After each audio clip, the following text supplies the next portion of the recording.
छोटे से गांव में कालू कौवा और सुंदरी कौवी दोनों पति पत्नी चोरी का धंधा सबसे छुप के किया करते थे। वो दोनों दिन में किस पक्षी के पास ज्यादा पैसा है ये जानकारी हासिल करते और रात को उसके यहाँ चोरी करते थे। सुंदरी, आजकल तो किसी पक्षी के पास ज्यादा पैसे ही नहीं है जिसे हम चुरा के एक वक्त का खाना खा पाए। लगता है ये गांव पूरी तरह से बर्बाद हो गया है और इसके साथ हम भी भूखे मर जाएंगे। सही कह रहे हो आप कालू जी, लगता है हमको ये गांव छोड़ के जाना पड़ेगा। मुझे तो ये समझ नहीं आ रहा इस गांव के पक्षी इतनी मंदी में भी ये गांव क्यों नहीं छोड़ रहे। उनका वो देखे, हमें क्या, हम यहाँ से कहीं दूर दूसरे गांव चले जाते हैं, वरना इस गांव में हम भी भूखे मर जाएंगे। चलो ठीक है, जाते जाते आज एक आखिरी चोरी कर लेते हैं। एक घर के बाहर कालू और सुंदरी कौवी इंतजार करने लगते हैं उस घर के पक्षियों के सोने का। लेकिन तभी उनको नदी में से एक आवाज सुनाई देती है और वो देखते हैं कि एक जहाज उनकी तरफ आ रहा है। वो बहुत डर जाते हैं। कौन हो भैया आप और इस गांव में क्यों आए हो? मेरा नाम डाकू गब्बर जी है। अरे आप तो वही हो ना, दूर दूर जब कोई चिड़िया का बच्चा रोता है तो उसकी माँ कहती है सो जा मुन्ना सो जा, वरना डाकू गब्बर आ जाएगा। सही कह रहे हो तुम कौवे, मैं वही डाकू गब्बर जी हूँ। लेकिन गब्बर भाई, आप इस छोटे से गांव में क्यों आए हो? मैंने सुना है इस गांव में बहुत सारा खजाना है, इसलिए लूटने आया हूँ। लेकिन सबसे पहले मुझे तुम मिले हो, इसलिए शुरुआत तुमसे ही करूँगा। चलो अपने पैसे और जवारात निकालो। अरे गब्बर भाई, आप हमारी हालत तो देखो, हमने 2 दिनों से खाना तक नहीं खाया। हम दोनों इस गांव के छोटे मोटे चोर हैं। ऐसे देखे तो हम भाई हुए। आप डाकू और मैं चोर हूँ। नहीं, तुम्हारी और मेरी कोई समानता नहीं है। तुम छोटे मोटे चोर हो जो दूसरों के पैसे उनको पता ना चले वैसे चुराते हो, और मैं बहुत बड़ा डाकू हूँ। मैं सबसे पैसे छीन लेता हूँ। गब्बर भैया, हम आपकी तरह शक्तिशाली नहीं है, इसलिए चोरी करते हैं, हमें बख्श दीजिए। क्या तुमने मुझे अभी भैया कहा? मेरी कोई बहन नहीं है। मुझे किसी ने आज तक भैया नहीं कहा। भैया रोइए मत, आज से मैं आपकी बहन। ठीक है बहन। और जीजा जी, अब मैं गांव की तरफ चलता हूँ, मुझे लूट करनी है। साले साहब, आपको किसने कहा कि इस गांव में खजाना है? अरे इस गांव में तो किसी के भी पास बिल्कुल पैसे नहीं है। देखो जीजा जी, मैं खजाना सूंघ लेता हूँ। इस गांव में बहुत सारा खजाना है। अगर यकीन नहीं आता तो मेरे साथ चल के देख लो। कालू और सुंदरी अपने मुंह पे रुमाल बांध के गब्बर के साथ जाते हैं और गब्बर गांव के बीच खड़ा होके कहता है, अरे ओ गांव वालों, मेरा नाम डाकू गब्बर है। मैं इस गांव को लूटने आया हूँ। चुपचाप अपने सारे जवाहरात और पैसे इस बॉक्स में डाल दो, और जो नहीं डालेगा उसे मैं इस तलवार से काट डालूंगा। धीरे धीरे गांव के सारे पक्षी डर के अपने पैसे और जवाहरात उस बॉक्स में डालने लगते हैं। थोड़ी ही देर में वो बॉक्स पूरा भर जाता है। ये सब देख के कालू सुंदरी से कहता है, सुंदरी, हमको तो पता ही नहीं था कि इस गांव के पक्षियों के पास इतना खजाना है। हाँ कालू जी, मुझे तो लगता था कि ये सब भी हमारी तरह बिल्कुल कंगाल है। तब तक आप इस वीडियो को लाइक और चैनल को सब्सक्राइब कर दीजिए। क्या बात है सुंदरी बहन, तुम लोग क्या बात कर रहे हो?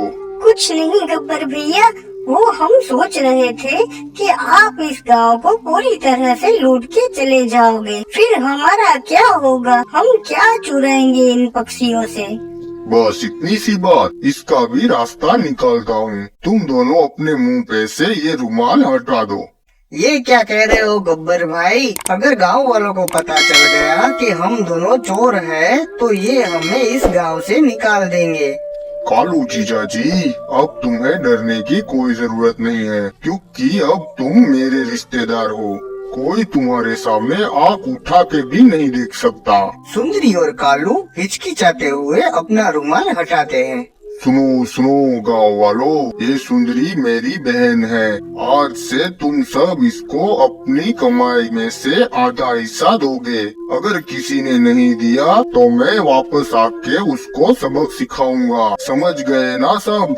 ये सुनकर कालू और सुंदरी बहुत खुश हो जाते हैं। सुंदरी, आज से हमें चोरी या फिर काम पे जाने की कोई जरूरत नहीं है। अब तो हम ऐश करेंगे। हाँ कालू जी, अब आप राजा और मैं आपकी रानी बनके इस गांव पे राज करेंगे। बिल्कुल सही। आज से ये पूरा गांव आपका। सुंदरी बहन, मुझे यहाँ से लूट करने दूसरे गांव जाना है। ये खजाने का बॉक्स मैं तुम्हारे घर पे छोड़ के जा रहा हूँ। जब वापस आऊँगा तब इसे ले जाऊँगा। ये भी कोई पूछने की बात है भैया? आपने हमारे लिए इतना कुछ किया है, पता नहीं आपका एहसान कैसे चुकाएंगे। अरे सुंदरी बहन, मेरी कोई बहन नहीं थी। तुमने मुझे अपना भाई बनाया, बस यही बहुत है मेरे लिए। मुझे और कुछ नहीं चाहिए, बस तुम दोनों खुश रहो। ये कहकर डाकू गब्बर वहाँ से चला जाता है। थोड़े दिन बीत जाते हैं और कालू कौवे का तो मानो पूरा हाव भाव ही बदल जाता है। वो अब सब पे हुक्म चलाता था और जो भी उसकी बात नहीं मानता उससे वो मारता, लेकिन कोई उसके सामने बोल नहीं पाता था क्योंकि सबको डाकू गब्बर का डर था। ये क्या, इसमें तो 100 रुपए कम है। अरे वो कालू, कालू नहीं कालू जी कहो। हाँ हाँ कालू जी, वो दरअसल मेरी पत्नी की तबीयत खराब हो गई थी, इसलिए उसके लिए दवाई लेनी पड़ी। तो अपने आधे पैसों में से लेनी थी ना। मैं जितना कमाता हूँ उसमें से आधा तो आपको दे देता हूँ और आधे में सिर्फ एक ही दिन का घर का खर्चा चलता है। वो मैं कुछ नहीं जानता, मुझे मेरे पैसे चाहिए। माफ करना कालू जी, आज तो सारे पैसे खर्च हो गए, लेकिन मैं आपको कल दे दूंगा। तो फिर उसका ब्याज लगेगा पूरे 50 रुपए ज्यादा, यानी तुम्हें मुझे 100 की जगह 150 देने होंगे। हे भगवान, क्या जुल्म है, इतना ब्याज मैं नहीं दे सकता। तो फिर मार खाने के लिए तैयार हो जाओ। कालू उस पक्षी को बहुत मारता है। सारे गांव के पक्षी तमाशा देखते हैं, लेकिन कालू को रोकने की हिम्मत कोई नहीं करता। ए जी, सुनती हो? आज मेरे लिए पनीर की सब्जी बनाओ। कालू जी, आज मेरी तबीयत ठीक नहीं है, आपको ही हम दोनों के लिए खाना बनाना होगा। क्या मैं खाना बनाऊंगा? क्यों, पहले तो जब मैं बीमार होती थी तब आप ही तो हम दोनों के लिए खाना बनाते थे।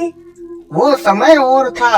आज मैं इस गांव का सबसे ज्यादा शक्तिशाली पक्षी हूँ और मैं ये छोटे मोटे काम नहीं करता। चुपचाप हमारे लिए खाना बनाओ, वरना क्या करोगे आप कालू जी? वरना मैं तुम्हें मार मार के तुम्हारी सब्जी बना दूंगा। आप मुझे मारोगे? शायद आप भूल रहे हो, ये आप जो गांव के पक्षियों पे हुक्म चलाते हो और उन्हें मारते हो, ये सब मेरे भाई गब्बर की वजह से है, वरना आपको ये सारे पक्षी गांव के बाहर फेंक देते। बहुत हो गया, लगता है तुमको भी सबक सिखाना ही होगा। कालू कौवा उसकी पत्नी सुंदरी को भी मारता है।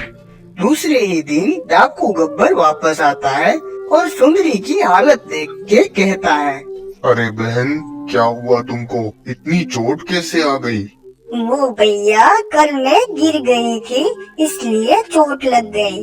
अब तो ठीक हो ना तुम? हाँ भैया, मैं बिल्कुल ठीक हूँ, आप चिंता मत कीजिए। बहन, मुझे मेरा वो बॉक्स दे दो, मुझे निकलना है। तभी कालू आ जाता है और कहता है, अरे रुको रुको गब्बर, वो बॉक्स में जो खजाना है वो इस गांव वाले पक्षियों का है। हाँ वो तो है, तो क्या हुआ कालू जीजू? तो इस खजाने में से भी तुम्हें मुझे मेरा आधा हिस्सा देना होगा। ये क्या कह रहे हो आप? इन्होंने तो हमें ये सब कुछ दिया है। तुम चुप हो जाओ, हम दोनों बात कर रहे हैं ना। देखो जीजू, मेरी लूट में से मैं कभी किसी को कुछ नहीं देता, ये मेरा नियम है। और मैं भी मेरा हिस्सा नहीं छोड़ता, ये मेरा नियम है। ए जी, ये मत भूलिए, इनके बहुत एहसान है हम पे। तुम बहुत बोल रही हो, लगता है कल की तरह तुम्हें फिर से सबक सिखाना पड़ेगा। कालू कौवा एक तलवार लेके सुंदरी पे हमला करता है, लेकिन डाकू गब्बर बीच में आ जाता है। फिर वो दोनों तलवार से लड़ने लगते हैं। देखो कालू, मैं कह रहा हूँ तलवार फेंक दो। नहीं फेंकूंगा, आज तो मैं तुझे और तेरी बहन दोनों को मार दूंगा। ये मजाल कि तू मेरे सामने मेरी बहन को मारने की बात कर रहा है। ये ले। गब्बर इतना जोर से वार करता है कि कालू का सर धड़ से अलग हो जाता है और कालू मर जाता है। बहन, मुझे माफ कर देना। नहीं भैया, आपकी कोई गलती नहीं है। अहंकार किसी को नहीं छोड़ता। कालू जी को ये पैसा हजम नहीं हुआ क्योंकि ये मक्कारी के पैसे थे। और आज से आप भी मुझसे वादा करो, ये लूटपाट छोड़ दोगे। मेरी बहन, तुमने कह दिया, बस आज से ये सब बंद।